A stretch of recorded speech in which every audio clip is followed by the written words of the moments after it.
आज ही सब्सक्राइब करें और अपने पसंदीदा शोज का आनंद लें।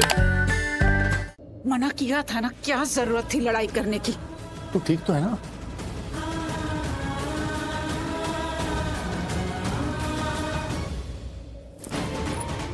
तू कहाँ जा रही है? उसे थोड़ा वक्त दे। हर बार उसके पीछे पीछे यूं जाने की जरूरत नहीं, समझ गई ना? क्या किया तुमने शिवांश? हैं? प्रार्थना की शादी रौनक से होने वाली थी, राइट? क्योंकि प्रार्थना रौनक से प्यार करती है और रौनक प्रार्थना से। तुम्हारी शादी सोनालिका से होने वाली थी क्योंकि तुम सोनालिका से प्यार करते हो और सोनालिका तुमसे प्यार करती है। फिर तुमने प्रार्थना से शादी क्यों की? Just give me a very damn answer! Sir आप जानते नहीं मेरे साथ क्या हुआ है। I give a damn तुम्हारे साथ में क्या हुआ है? तुमने प्रार्थना की जिंदगी बर्बाद कर दी है। क्यों की है तुमने उसके साथ में शादी? आंसर बताएं। Do you have an answer? मैं तो यहाँ पर यही सोच के आया था कि तुम्हारी शादी सोनालिका के साथ में हुई है, लेकिन यहाँ पर आने के बाद कुछ और ही कहानी पता चलती है। तुम वाकई सोच रहे थे कि मैं तुम्हारे रिसेप्शन में आऊंगा और ये सब जानने के बाद भी मैं तुम्हें आशीर्वाद दूंगा? सच कह रहा हूँ शिवांश, अगर तुम मेरे बेटे होते ना, खींच के 2 थप्पड़ मारता तुम्हें मैं। तुमने 2 जिंदगियां बर्बाद की है, याद रखना। तुमने 2 प्यार करने वालों को अलग किया है और ये तुमने कोई जबरदस्ती नहीं की है, तुमने धोखा दिया है, तुमने छीना है। करण सर ये मामला मेरे और उसके बीच का है। तुम्हारे और रौनक के बीच में कोई भी मिसअंडरस्टैंडिंग थी, तुम दोनों को आपस में सॉर्ट आउट करना चाहिए था। तुमने प्रार्थना को क्यों घसीटा? डैम! अरे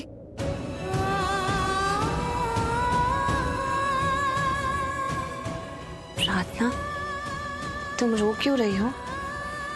तुम्हें ऐसे देखकर मुझे बिल्कुल अच्छा नहीं लग रहा है। तुम इतनी क्यूट सी मेरी बेटी जैसी हो। नहीं रोते?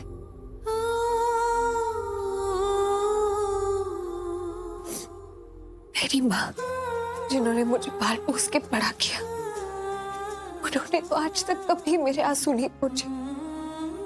नहीं मतलब मैं शिकायत नहीं कर रही हूँ, बस एक बात दिल में आई तो कह दी। आज आपने मेरे आंसू पोंछे, आपके हाथों में एक अपनापन महसूस हुआ जो आज तक कभी मुझे अपने घर में भी महसूस नहीं हुआ।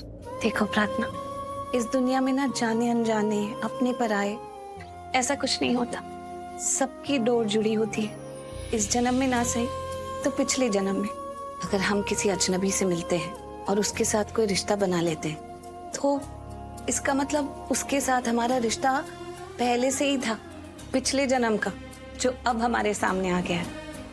मैं ये सब कुछ इसलिए कह रही हूँ क्योंकि अब हम दोनों को ही देख लो, हम दोनों जो एक दूसरे से मिले हैं, ये कोई संजोग तो नहीं। तुम हॉस्पिटल में अचानक कहीं से आ गई और तुमने मेरी जान बचा ली, और अब मैं यहाँ किस्मत से आ गई और मैंने तुम्हारे आंसू पोंछ दिए। तो इसका मतलब हमारा जो रिश्ता है ये भी पहले का ही बना हुआ है।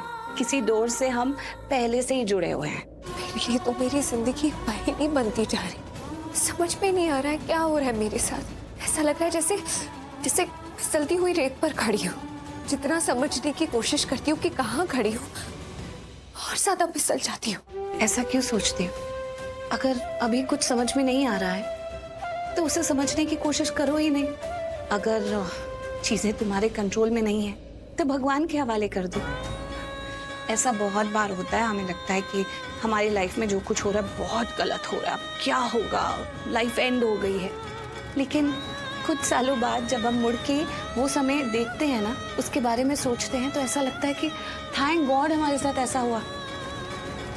कहते हैं ना कि मन का हुआ तो अच्छा और मन का ना हुआ तो और भी अच्छा, क्योंकि फिर वो भगवान की मर्जी का होता है। और भगवान इतने बड़े हैं, हमारे लिए कुछ गलत थोड़ी करेंगे। भगवान ने तो हमारी किस्मतें पहले ही लिख दी होती हैं। हमारा कुंडली भाग्य, हमारा कुमकुम भाग्य सब पहले ही लिखा होता है। बस तब भगवान पे भरोसा रखो, सब अच्छा होगा। कैसे भरोसा रखूं? मैं जहाँ खड़ी हूँ चारों तरफ से अंधेरा ही अंधेरा दिखाई दे रहा है, कहीं पर भी रोशनी नहीं दिख रही है। मुझे समझ में ही नहीं आ रहा है कहाँ चलूं, कैसे चलूं। तो कहीं मत चलो, यहीं रुक जाओ। जब भगवान चाहेंगे कि तुम यहाँ से किसी तरफ चलो तो वो खुद तुम्हें वो दिशा दिखा देंगे, खुद तुम्हें हाथ पकड़ के रोशनी की तरफ ले जाएंगे। अभी कुछ मत सोचो।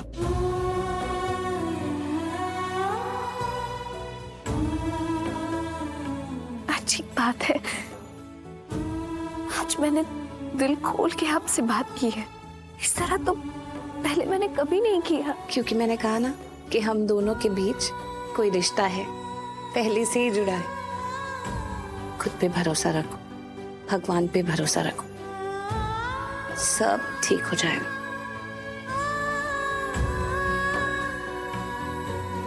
दी, आपको सब नीचे बुला रहे हैं। अब थोड़ा स्माइल भी करके दिखा दो। कब से तुम्हारा सैड फेस देख रही हूँ।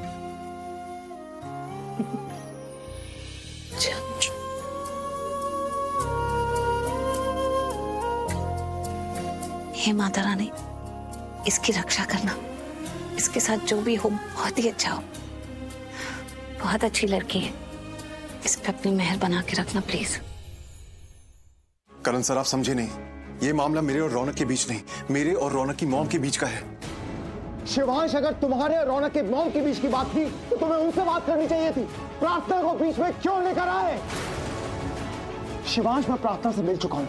बहुत ही नेक, बहुत ही सुलझी हुई, बहुत ही प्यारी बच्ची है वो। अपने दर्द से पहले दूसरों का दर्द समझती है, केयर करती है वो दूसरों की। तुमने कितनी अच्छी लड़की की जिंदगी बर्बाद कर दी। मैं ना तुम्हें अपने बेटे जैसा मानता हूँ, लेकिन तुमने जो हरकत की है ना, वो इतनी गिरी हुई है कि तुमने शर्म से मेरी नजरें झुका दी हैं। करण सर, मैं आपको बहुत मानता हूँ। सर, कहने को हम बिजनेस पार्टनर्स हैं, लेकिन हमारा रिश्ता बिजनेस से कहीं गहरा है। मैं जानता हूँ इस दुनिया में मुझे कोई समझे ना समझे, आप मुझे समझेंगे। ठीक है, सुनाओ अपनी कहानी। सर, आप जानते हैं कुछ दिन पहले ही मेरे डैड गुजर गए, लेकिन आप ये नहीं जानते कि बचपन में ही मेरी माँ मुझे छोड़ के चली गई थी। मैं जिंदगी भर अपने डैड को कोसता रहा, यही समझा कि मॉम के जाने की वजह डैड होंगे। लेकिन उसके बाद मुझे मेरे मॉम के जाने की असली वजह पता चली। इतना कुछ पता चला कि मेरे लिए सांस लेना मुश्किल हो गया। सबके पास माँ होती है, बस मेरे पास ही बचपन से नहीं थी। मैंने हमेशा इसका जिम्मेदार डैड को समझा, उनसे नफरत की कि उन्होंने मुझसे मेरी माँ छीन ली। सबने मुझसे यही कहा कि वो बुरे थे, पर डैड ने भी कभी मुझको समझाने की कोशिश नहीं की। लेकिन कुछ दिन पहले जब डैड की मौत हुई, तब मुझे पता चला कि मेरी मौत डैड की वजह से नहीं, एक अमीर आदमी से शादी करने के लिए हमें छोड़ के गई थी। करण सर, मैं डैड के पास गया था उनसे माफी मांगने कि मैंने जिंदगी भर उन्हें गलत समझा। तब तक बहुत देर हो चुकी थी, वो जा चुकी थी। और मेरी मां के होते हुए मैं एक अनाथ बन गया था। ये सब हुआ मेरी मॉम की वजह से, जिन्होंने पैसे के लिए मुझे छूट दिया। उनके पास सब कुछ था, नाम, इज्जत, शोहरत, दौलत, घर, गाड़ी, बंगला, और मेरे पास मां तक नहीं थी।